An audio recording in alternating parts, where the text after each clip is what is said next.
Guys, welcome back to my channel. आज मैं आप लोगों के लिए लेकर आया हूँ वीवो V11 Pro अनबॉक्सिंग, जिसकी मैं करने वाला हूँ।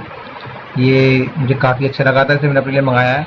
काफ़ी सारी रिसर्च करी, मैंने देखा कि जो मेरा बजट है अराउंड 25 से 26 हज़ार के बजट में जो भी अच्छा फ़ोन है वो सबसे बेस्ट में ये लगा। चलिए इसकी अनबॉक्सिंग करते हैं।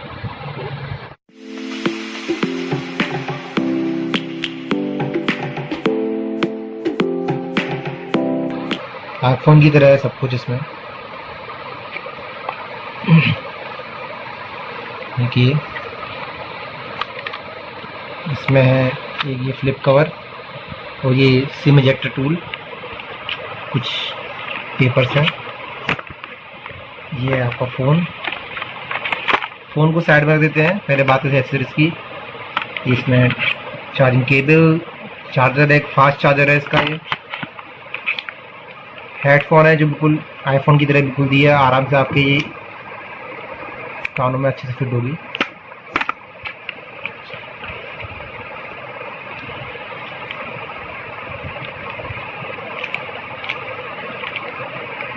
फ़ोन देखिए, वाह,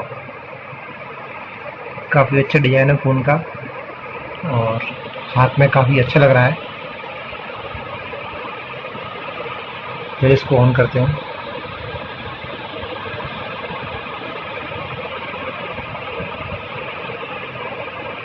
एक्चुअली मैं जिसे लाया हूँ, मेरे शॉप वाले ने शायद ये पहले इसको ये चालू किया हुआ है, इसमें मुझे कुछ निशान दिख रहे हैं।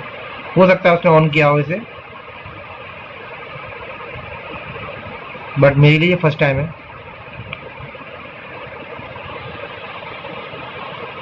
इसमें पीछे डुअल कैमरा मिलेगा आपको, फ्रंट कैमरा 25 मेगापिक्सल का है।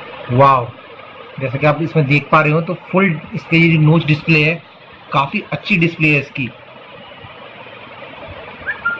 ये देखिए डिस्प्ले इसकी चेंज होती रहती है। वाह, बहुत स्मूथ टच काम कर रही है, बहुत ही बढ़िया फ़ोन लग रहा है। ये देखिए इसकी डिस्प्ले बिल्कुल पूरे डिस्प्ले पे आ रहा है, बहुत ही अच्छी डिस्प्ले है इसकी। चलिए और कुछ देखते हैं इसमें। गाइस, इस फ़ोन में आपको इन डिस्प्ले फिंगरप्रिंट सेंसर आपको मिलेगा, जो मैंने अभी लगाया नहीं है। आप यहाँ पर टच करेंगे तो आपका फ़ोन अनलॉक हो जाएगा। ये मैं आपको नेक्स्ट वीडियो में बताऊंगा। 6 GB रैम मिलेगी इस फ़ोन में, जो होगी काफ़ी फास्ट काम करेगा, गेमिंग सब कुछ इसमें बहुत स्मूथली चलेगा। फ्रंट कैमरा 25 मेगापिक्सल का है, बैक डुअल कैमरा मिलेगा आपको, इससे आपको बहुत अच्छी पिक्चर क्वालिटी मिलेगी। आई होप ये फ़ोन आप लोग को अच्छा लगेगा। मुझे कमेंट करके बताएं कि आपको ये फ़ोन कैसा लगा। बाकी नेक्स्ट वीडियो में मैं इसकी आपको डिटेलिंग करके सारी बताऊंगा। अभी मैं थोड़ा जल्दी में हूँ, तो thank you so much, bye bye.